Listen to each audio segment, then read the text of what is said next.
Evangelho de Lucas, capítulo 2, do 8 ao 11. A palavra de Deus diz assim: Havia naquela mesma região pastores que viviam nos campos e guardavam o seu rebanho durante as vigílias da noite.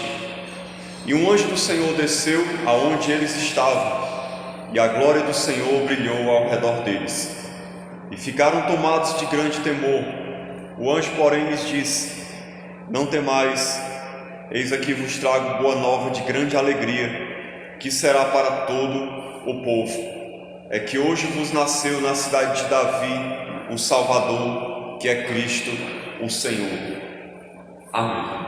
O nascimento de Jesus foi um dos acontecimentos mais importantes da história, juntamente com a sua morte, com a sua ressurreição. Foram os acontecimentos que marcaram a humanidade. E é interessante que até a sociedade, de maneira geral, acredita nisso, porque a maior parte do mundo divide a história em antes e depois de Cristo, reconhecendo que o seu nascimento foi um marco na história. Foi algo extremamente importante, ao ponto de dividir a história da humanidade ao meio, em antes e depois de Cristo. Quando isso acontece, o fato de isso ter acontecido é um sinal, um reconhecimento da importância que foi esse nascimento. Sem dúvida nenhuma, foi uma das coisas mais importantes que aconteceram no mundo. Foi o fato de Jesus ter nascido. E aí nós precisamos meditar por que isso é tão relevante, por que isso é tão importante, o fato de Jesus ter nascido. Nós precisamos entender, para compreender isso, quem era Jesus, quem é Ele, o que foi que Ele veio fazer, por que Ele veio ao mundo, por que o seu nascimento foi algo sem igual, sem comparação. E o seu nascimento impactou a vida de todas as pessoas do mundo. Todas, mesmo aqueles que não creem em Jesus, foram impactados pelo seu nascimento, ou para o bem ou para o mal, porque o fato dele ter vindo ao mundo trouxe consequências na vida de todas as pessoas.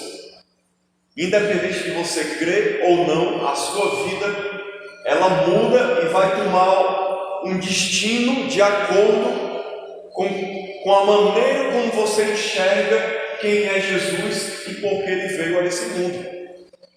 Então, mesmo que a pessoa não creia, o nascimento de Cristo fez diferença na vida dela. Porque se Ele não tivesse nascido, tudo seria diferente do que é hoje.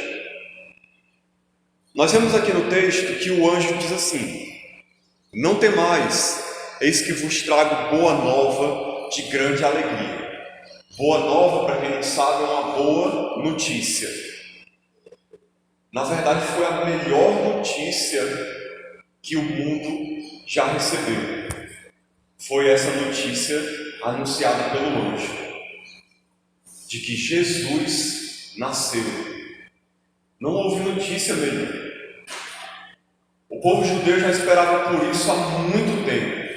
Infelizmente, a maioria não reconheceu Jesus. Mas Jesus, a sua vinda já tinha sido prometida há muito tempo, há milhares de anos. Desde quando Adão e Eva pecaram, Deus já tinha dito que do descendente da mulher ia nascer aquele que ia pisar a cabeça da serpente, e essa ia morder o seu calcanhar. Falando já a respeito de alguém que ia nascer da mulher e que ia derrotar o diabo. Isso já lá no Jardim do Éden, Deus já tinha prometido isso. E por que essa notícia trouxe tanta alegria? Ou era para trazer alegria, uma boa nova de grande alegria. Por quê? Por que nós devemos nos alegrar pelo fato de Jesus ter nascido? Essa é a grande questão. Nós só vamos nos alegrar se a gente compreender. A gente precisa entender o que significou isso. E aí sim a gente vai louvar e agradecer e se alegrar extremamente. Nosso coração vai se regozijar de uma maneira sem igual se a gente compreender quem é Jesus. Quem é esse que nasceu naquele dia que os anjos anunciaram? Então vou destacar aqui algumas coisas a respeito de Jesus. Algumas características que estão aqui no versículo 11, que é o versículo que eu vou me deter mais de maneira maior. Diz assim, que hoje vos nasceu na cidade de Davi o Salvador, que é Cristo o Senhor. Então quem é Jesus? Por que se alegrar? Porque Jesus é o Salvador. Ele não é um Salvador, mas alguém que veio para fazer o bem à humanidade, que veio para beneficiar as pessoas de alguma maneira. Não, ele é o Salvador. É o grande Salvador. É o verdadeiro Salvador. É o único que pode realmente fazer a diferença na nossa vida, nos salvar. A igreja tem pregado essa mensagem durante toda a história. Muitas vezes as pessoas vêm à igreja e elas sempre ouvem isso, que elas precisam ser salvas, que elas precisam de Jesus, reconhecê-lo como seu Salvador. Mas por que ele é o Salvador? Do que ele veio nos salvar? Por que nós precisamos ser salvos? Se a gente não compreender isso, a gente não compreende a grandeza de Cristo como Salvador. A gente precisa entender a nossa situação, o quão terrível ela era, a situação daqueles que não tinham Jesus e agora tem, era uma situação terrível, e daqueles que não têm Cristo ainda, era uma situação terrível. A humanidade, ela naturalmente está afastada de Deus. Romanos 3:23 diz: todos pecaram e estão destituídos, ou seja, afastados da glória de Deus. Então Jesus veio salvar a humanidade. A humanidade, no seu estado natural, está perdida, afastada de Deus, sem comunhão nenhuma. Esse é o estado natural das pessoas. Nós temos que entender que cada pessoa que nasce nesse mundo está nascendo em pecado, debaixo de condenação, nas trevas, sem comunhão com Deus. Essa é a verdade a respeito da humanidade. Todos nascem precisando de um Salvador. É muito comum a gente ouvir as pessoas dizerem: eu já tenho Jesus desde quando eu nasci, eu sempre tenho Ele no meu coração. Mas o que a Bíblia ensina é que nós nascemos em pecado, estamos afastados de Deus. Isso significa que nós estamos numa situação terrível, perdidos. Eu estou falando nós aqui no sentido de humanidade, certo? Não é falando dos cristãos. A situação da humanidade é terrível. Se a gente pudesse ver com os olhos físicos como é a situação espiritual das pessoas que estão sem Deus, a gente seria uma visão terrível, porque é uma vida de trevas, de perdição. Essa é a situação das pessoas. É por isso que lá em Efésios, eu vou ler aqui rapidamente, só para você ter uma ideia do quão terrível é a situação da humanidade. Efésios capítulo 2, versículo do 1 ao 3. Veja que eu estou mostrando por que a gente precisa de Jesus como Salvador. Versículo 1 do capítulo 2 diz: Ele vos deu vida, aqui falando da igreja. Aí ele vai falar da situação anterior. Estando vós mortos nos vossos delitos e pecados. Aquele que está sem Cristo está morto nos seus pecados. A situação é tão terrível que a Bíblia fala que a pessoa está morta. Sem Deus, a pessoa não experimenta vida. O seu espírito está morto, ela não tem contato com Deus, totalmente afastada e sem vida.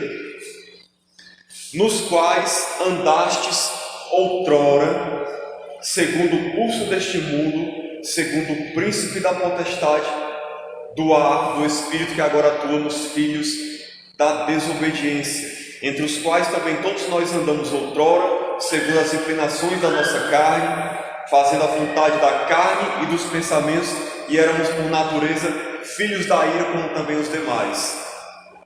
Olha só a situação da humanidade. Por que Jesus teve que vir ao mundo? Porque a humanidade estava nessa situação. Quem está sem Cristo está nessa situação, vivendo morto, sem comunhão com Deus, escravo dos seus pecados. Muitas vezes as pessoas pensam que elas são livres para fazer o que querem e não sabem que elas são escravas, estão escravizadas pelo seu pecado. Elas vivem de acordo com o seu desejo do coração de fazer coisas que não agradam a Deus. Elas pensam que estão decidindo a sua vida, mas na verdade é o pecado que escraviza elas, que leva elas a viver uma vida longe de Deus, fazendo o que é mal. Andam de acordo com o mundo, ou seja, de acordo com os valores do mundo, de acordo com aquilo que o mundo diz que é certo, e muitas vezes é o contrário da vontade de Deus. Seus pensamentos, suas vontades, aquilo que ela faz, que ela crê, muitas vezes é contrário ao que Deus pensa, ao que Deus deseja, porque a pessoa está corrompida. E outra coisa muito ruim, anda de acordo com o príncipe da potestade do ar. Quem é esse? É o diabo. Aquele que não tem Cristo. A humanidade naturalmente anda debaixo da influência do diabo. Porque se você estiver longe de Deus, você não fica sem influência. Se não for Deus que te influencia, outro assume o controle, que é o diabo, e influencia a pessoa para o mal, para o pecado, para a destruição. É claro que as pessoas não percebem isso, geralmente, porque o diabo não se apresenta ali fisicamente. Olha, eu estou aqui para destruir a sua vida. Ele é um espírito enganador que age na vida das pessoas. Então essa é a situação terrível da qual Jesus veio salvar cada um de nós. Essa situação de trevas. É por isso que lá nos evangelhos diz que quando Jesus veio, aqueles que estavam nas trevas viram uma grande luz. A vinda de Cristo ao mundo foi a luz de Deus brilhando nas trevas da humanidade. A vinda de Jesus ao mundo é Deus estendendo a sua mão para tirar o ser humano da lama do pecado onde ele está atolado para morrer. A vinda de Jesus é Deus na sua misericórdia vindo em amor para resgatar o ser humano da prisão, da morte, para poder trazer ele para a vida, para poder levar ele a conhecer o que é o amor, o que é a alegria, o que é vida de verdade. A vinda de Jesus ao mundo, o seu nascimento significou isso. É por isso que ele mesmo diz lá em Lucas 19:10, porque eu vim para buscar e salvar o que se havia perdido.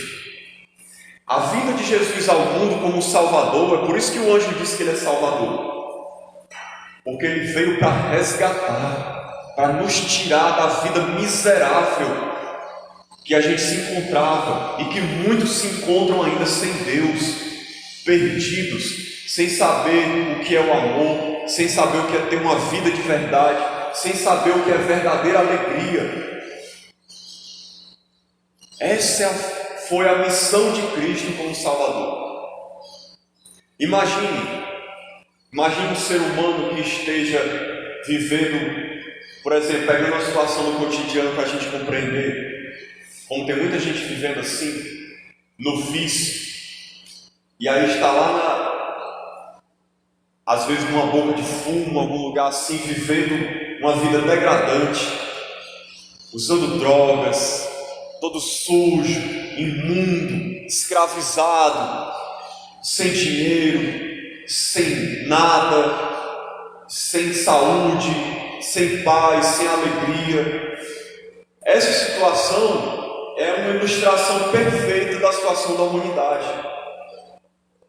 Às vezes as pessoas estão por aí andando bem bonitinhas, cheirosinhas, com dinheiro, mas isso é só uma casca, porque o seu interior está podre, tomado por trevas e por pecado e por maldade, sem amor, sem vida, precisando ser resgatado por Jesus.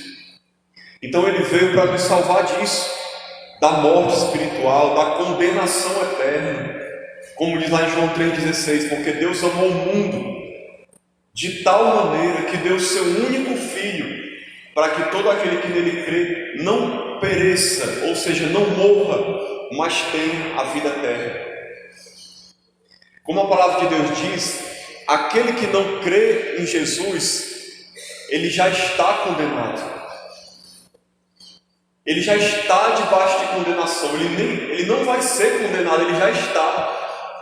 Ele já está morto, ele já está condenado, já está debaixo de maldição, está amaldiçoado. A única coisa que o separa ainda da condenação eterna é essa vida que ele vive aqui, onde nesse momento ele ainda tem a oportunidade de entender essa mensagem e crer,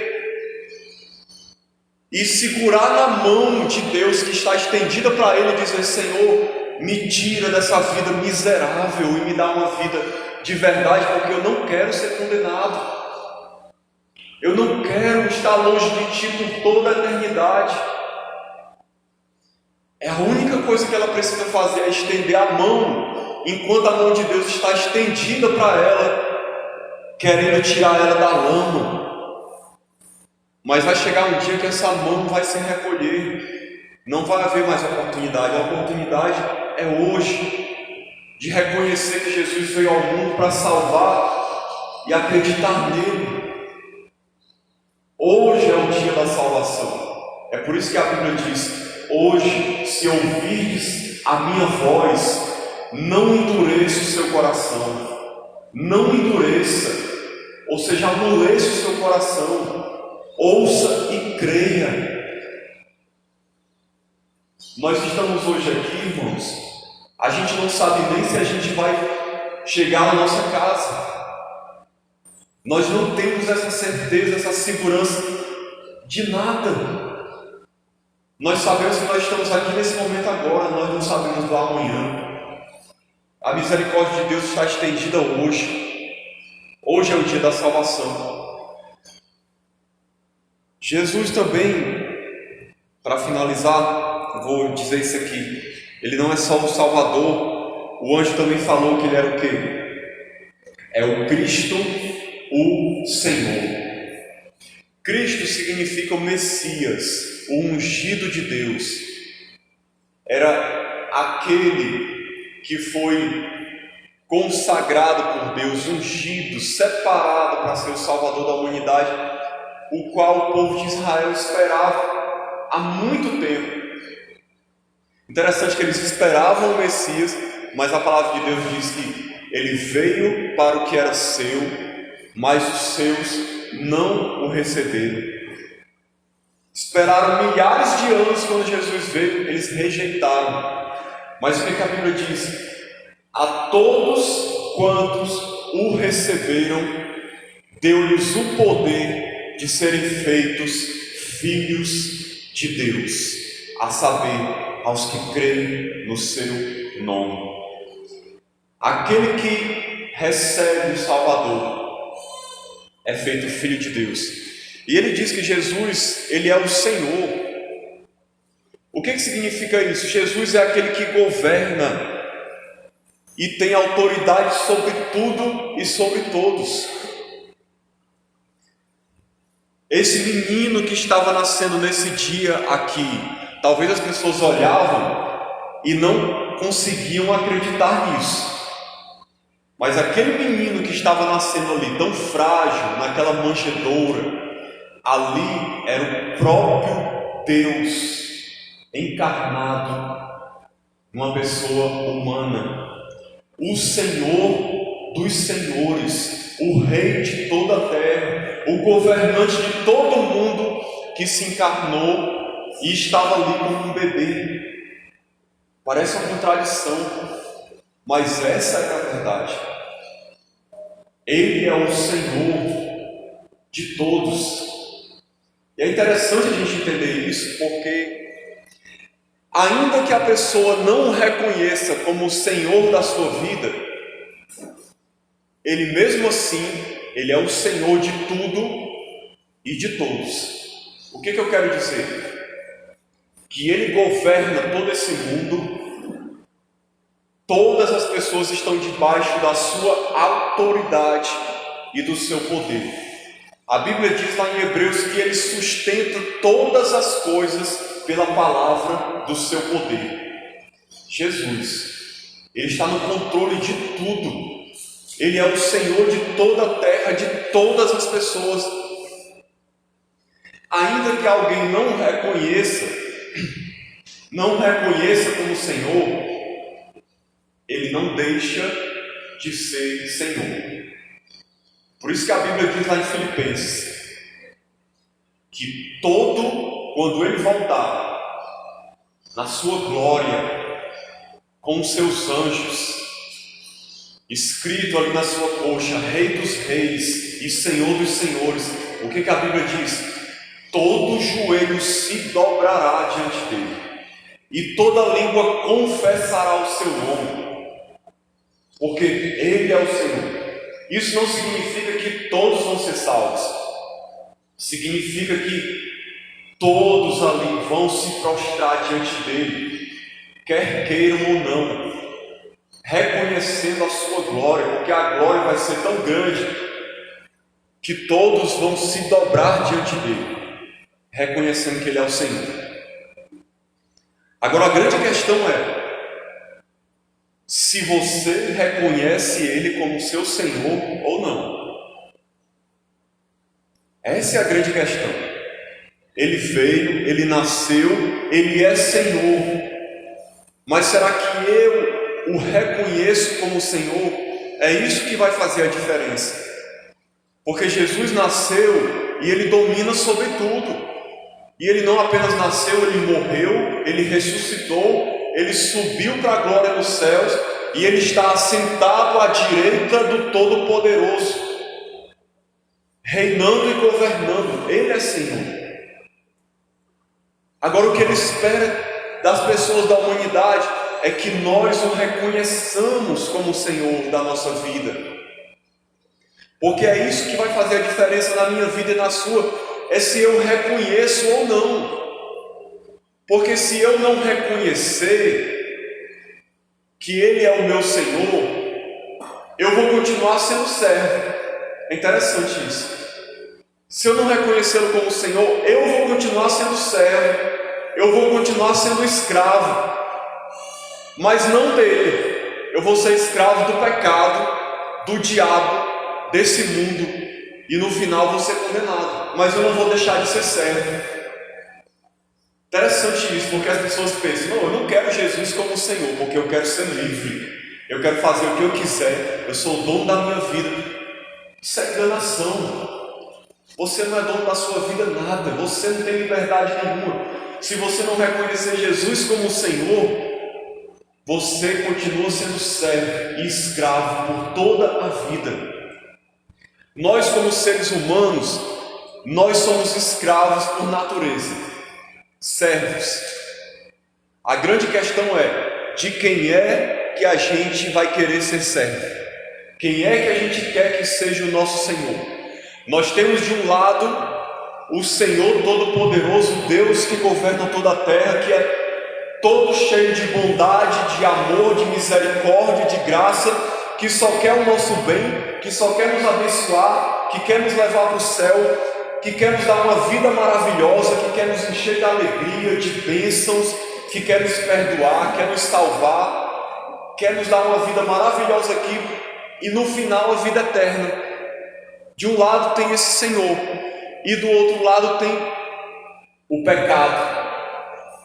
O pecado, o diabo, que só querem nos destruir, que só querem nos prejudicar, nos matar, tirar a alegria da nossa vida, deixar a gente morto, sem paz, sem vida, sem alegria, sem salvação, sem vida eterna, sem presença de Deus, sem bênção de Deus, nada.